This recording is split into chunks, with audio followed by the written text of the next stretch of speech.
Thousands of refugees have been seeking asylum overseas in European countries for years, living in tents and deplorable conditions. Members of the Greek community right here in Western New York are doing their part to make a difference. News 4's Angela Cristoforo shows us how Love Without Borders promotes healing through art.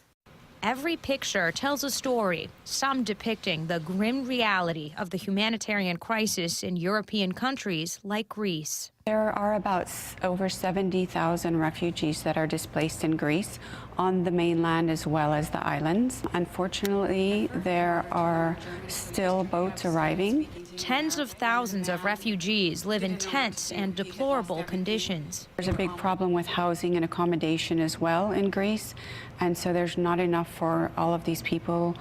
We have many pregnant women, children, and I get calls quite often on Facebook even to help them because they're living on the streets. Keira Martinez founded Love Without Borders to offer refugees not only a creative outlet, but also a form of healing. The children have had a lot of trauma through their lives, and so their drawings depict their stories from leaving their homes, from being in the camp, and also when our organization has placed them into a house.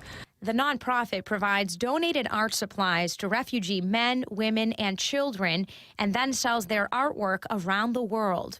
Buffalo native Krista Hobart hosted an art show here in the Queen City. She has also volunteered and worked directly with refugees in Greece. I really love to hear the stories of the people and just kind of what they've been through and how they've persevered and how they remain amazingly resilient and hopeful even in these desperate conditions that they're living in. Visions of hope, evident in artwork depicting love and peace despite struggle and heartache. Kids art, adult art, with all sorts of messages, some that were really happy and some that were really heartbreaking. I mean, some of the artwork is really deep and really sad, but some of it's beautiful and amazing. You can find more information about Love Without Borders at WIVB.com. Angela Cristoforos, News 4.